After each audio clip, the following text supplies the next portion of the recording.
out on the front couch. He wouldn't go in for the praise and worship. He would just sit out there, and then he'd go in after when the preacher would start preaching. He didn't like music, I guess. But anyways, make a long story short, I started noticing Jack, and he had this B-29 cap on. And so one day I sat down alongside of Jack, and I said, "Did you fly one of those?" And he very modestly said, I was a co-pilot. And we went from there, and I thought to myself, I live in Hot Springs, and that's a city of a lot of veterans, and I decided that I'm going to get Jack into this Combat Hall of Fame. Jack grew up in southwest Iowa. He was a farm, grew up on a farm.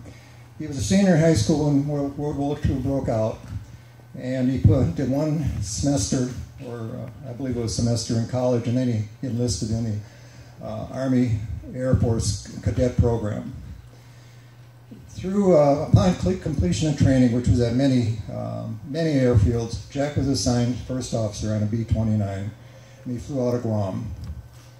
During World War II, Jack flew 26 combat missions over Japan, an additional 6 post-war humanitarian missions, which were dropping supplies and medical supplies to the POWs that the Japanese had captured.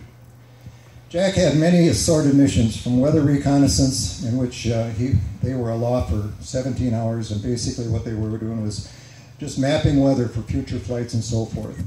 Jack talked about one of the special, well, I guess memorable, not specials, where he flew a typhoon.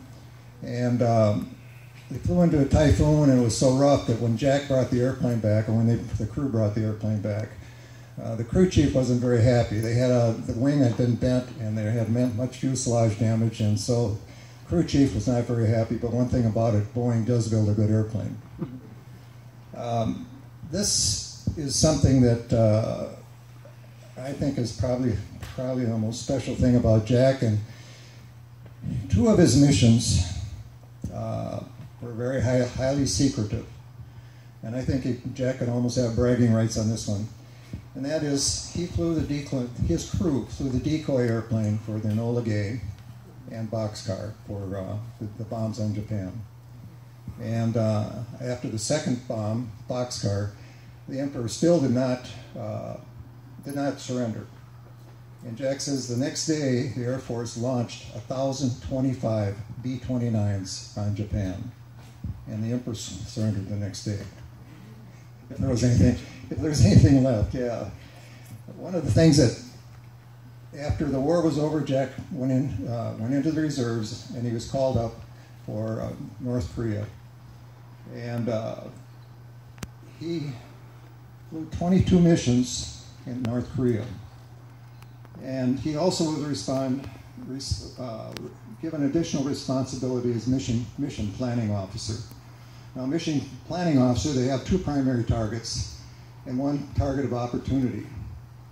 And Jack would pick out the primary targets, and then if there was any ordnance left, then they would go after the target of opportunity, and or if the primary target was covered, then they would go for the opportunity target. And this one target of opportunity became was really I would call a great reward. It was taking out a dike that surrounded a North Korean airfield.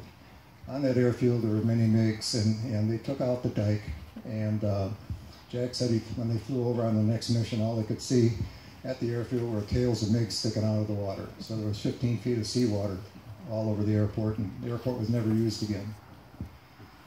And the other target of opportunity, I think, became a challenge for Jack. And they took out a hydroelectric plant in North Korea. But what Jack didn't know, that hydroelectric plant was supplying electricity to Seoul, South Korea. And so the politicians at Seoul contacted Washington. Washington contacted the commander at the base.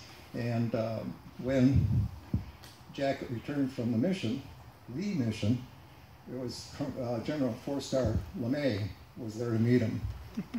And Jack's flying career basically ended there because LeMay had to do something.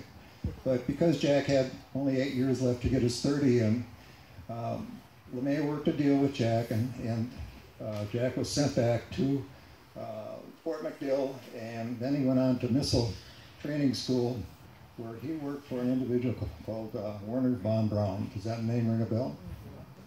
And Jack finished out his career in that.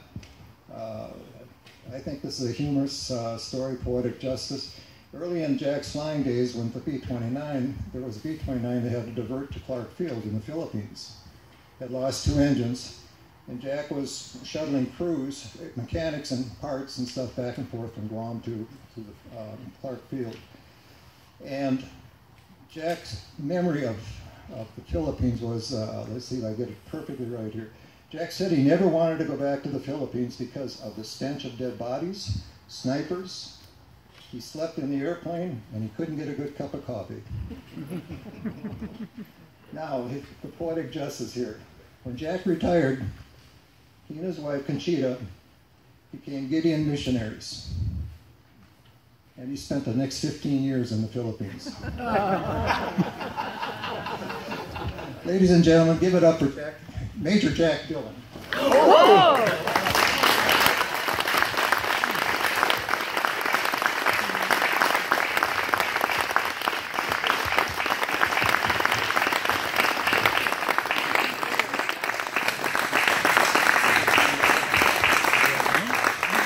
Just a sidelight.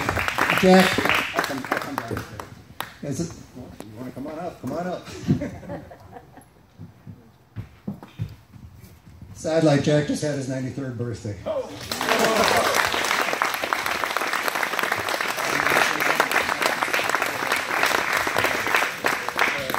Jack, would you like to say something? Would you like to say something, Dad? It's a privilege to be here. We thank you for your opportunity to join this group. I quit flying many years ago, but I didn't lose my desire to be part of flying aviation. We thank you for all you did today. We appreciate the food, appreciate the opportunity to share with you. Appreciate the honor of guard of being here. I thank you for my dear friend Denny, who's made this possible. We thank you for all your blessings. We pray you would take care of yourself. Stay safe, fly safe. In Jesus' name we pray.